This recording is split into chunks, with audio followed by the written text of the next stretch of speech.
Welcome back to my YouTube channel. तो आज के इस वीडियो में मैं आपको एग्जॉस्ट का कुछ साउंड दिखाने वाला हूँ जो एग्जॉस्ट मैंने चेंज कराया है कल की डेट पे। तो होपफुली गाइस आप लोग को आवाज़ अभी क्लियर आ रही होगी क्योंकि माइक का मैंने थोड़ा सेटअप चेंज किया है, ठीक है। तो इससे बेटर आ रहा हो क्योंकि पहले तो बोया वाले में बहुत ज़्यादा मतलब साउंड का इशू आता था।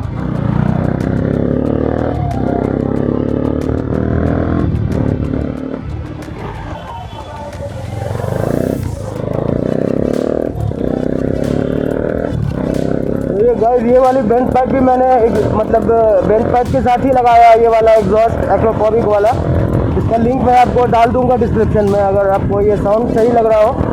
बट मेरे ख्याल से ये बहुत ही सही साउंड हो गया है पहले से, क्योंकि पहले वाला थोड़ा लाउड आ रहा था, वो KTM वाला उसका DB किलर निकला हुआ था जिसके वजह से साउंड काफ़ी लाउड होता था। इस वजह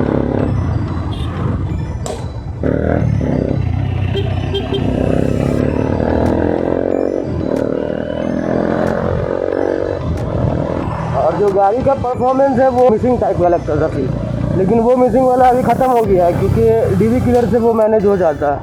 तो वो मिसिंग वाली इशू भी नहीं है अभी। और होपफुली आप लोग को गाड़ी का मतलब एग्जॉस्ट का साउंड सुना दे रहा होगा इसमें। वैसे मैं रुक के आप लोग को एक बार दिखा देता हूँ क्योंकि ऐसे में हवा के साथ शायद ही आ पाता है साउंड सही से।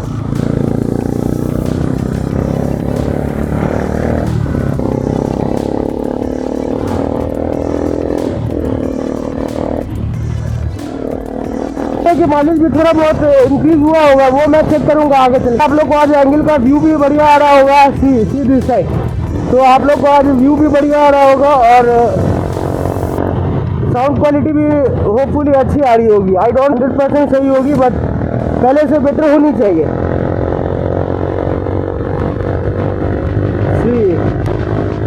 इसके अलावा 95 पे भी साउंड क्लियरली सुनाई दे रही है, 100 पे भी।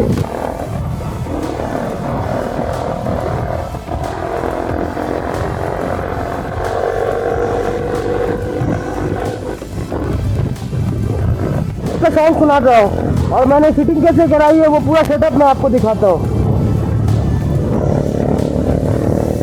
ये जो लोकेशन है यहाँ पे हवा का भी मतलब स्पीड काफ़ी तेज होता है। तो अगर माइक टेस्टिंग के लिए इससे बेहतर जगह मुझे और कोई नहीं दिखता है क्योंकि यहाँ पे दोनों तरफ से खुला हुआ है और साउंड काफ़ी मतलब हवा का ही ज़्यादा सुनाई देता है। तो अगर यहाँ पे आपका साउंड पास कर जाता है आपका टेस्ट तो फिर तो जो 250 KTM की वीडियोस देखी होगी आपने, उस KTM पे भी यही वाली एग्जॉस्ट लगी हुई है। अंडरबेली एग्जॉस्ट के साथ कनेक्ट करके लगाया है। मेरा भी वही प्लान था, मैं अंडरबेली के साथ ही कनेक्ट करके लगाने वाला था ये वाला एग्जॉस्ट। लेकिन एक्चुअली मैंने सोचा कि जब वो एक बार बेंच पाइप के साथ इसका साउंड चेक कर लेते हैं, अगर बराबर नहीं आया या फिर कुछ ज़्यादा लाउड होगा तो उसको चेंज करके वापस से मैं अंडरबेली के साथ कनेक्ट कर दूँ।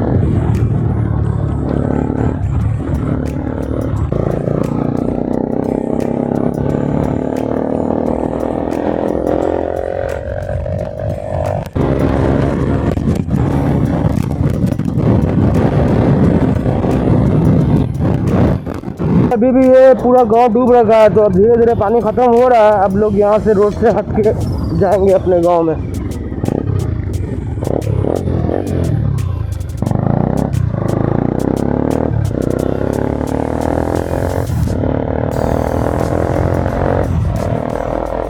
बाइक का नहीं परफॉर्मेंस ड्रॉप हुआ है, कुछ भी डिफरेंसेस नहीं आ रही है। जो बाइक मिसिंग बिल्कुल भी नहीं आ रही है, तो बाइक चलाने में मज़ा ज़्यादा आ रहा है। बाइक पे जब वीडियोस बनाऊंगा ना तभी आपको एग्जैक्टली मतलब पता चलेगा कि ये बाइक का साउंड क्या आ रहा है।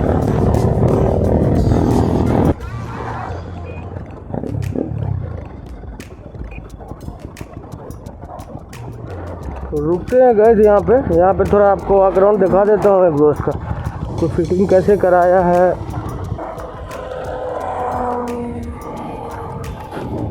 ठीक है, तो ये एग्जॉस्ट मैंने वेंट पाइप ही डलाया है। यहाँ से ये मैंने KTM वाली एग्जॉस्ट हटा दी और जो कैटलिटिक कन्वर्टर होता है उसे यहाँ से मैंने डलवाया। कैटलिटिक कन्वर्टर का मैं आपको लिंक डाल दूंगा, जो वाला मैंने यूज़ किया। एक आता है छोटा सा, वो आपको यूज़ नहीं करना है। एक होता है जिससे आपको साउंड का भी रिडक्शन हो, तो 30% 40% साउंड रिडक्शन हो जाता है। अगर आप वो वाला यूज़ करते हैं तो बेंच पाइप के साथ आपको आवाज़ बिल्कुल भी ऑकवर्ड नहीं लगेगा, नॉइसी नहीं लगेगा। बॉक्स को अंदर डालना होता है एग्जॉस्ट में, यहाँ से यहाँ तक आएगा ये, और यहाँ से आपका DB किलर तो एग्जॉस्ट का है ही। साउंड एक्चुअली थोड़ा बेसी टाइप का हो जाता है, क्योंकि जो अंदर में स्पेस होता है ना वो अंडर बेली एग्जॉस्ट में, तो उसके अंदर का सारा हमने फ़िल्टर रिमूव कर रखा है। तो फ़िल्टर रिमूव करने की वजह से उसका जो साउंड है वो काफ़ी बेसिक क्रिएट होता है।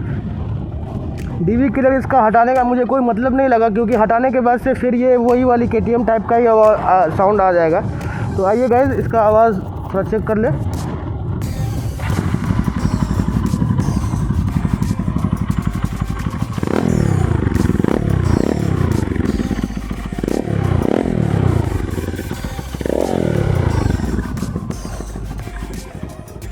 करने का हो तो आप डीवी किलर हटा के साउंड और भी लाउड कर सकते हैं।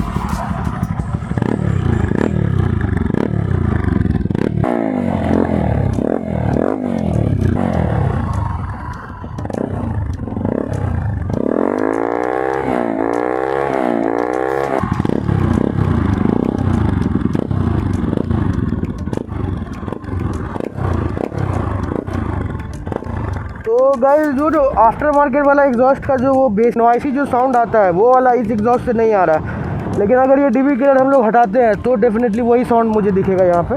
लेकिन तो गाइस गोप्रो का जो माइक एडेप्टर होता है वो एक्चुअली काफ़ी कॉस्टली होता है। 4000 रुपीज़ का एक इतना सा एडेप्टर आता है, जो कि मुझे वर्थ नहीं लगता एक्चुअली, बट वो कंपलसरी है। अगर मोटो ब्लॉगिंग करना है आपको तो वो कंपलसरी है।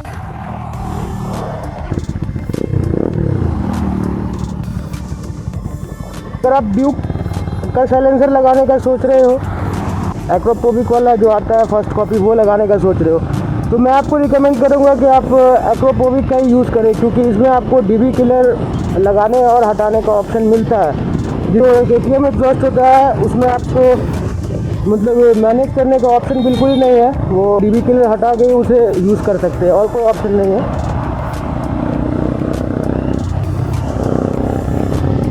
तो मुझे जो एक्चुअली क्या चेंजेस आ रही है वो मैं आपको बता देता हूँ। पहले की वजह से जो बाइक का परफॉर्मेंस होता है, जो बाइक का एयर इनटेक आउटटेक होता है, उसमें भी थोड़ी डिफरेंस आ जाती है। तो air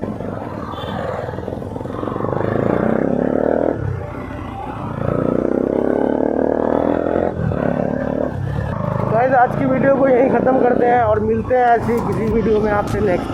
thanks for watching guys, do like and subscribe.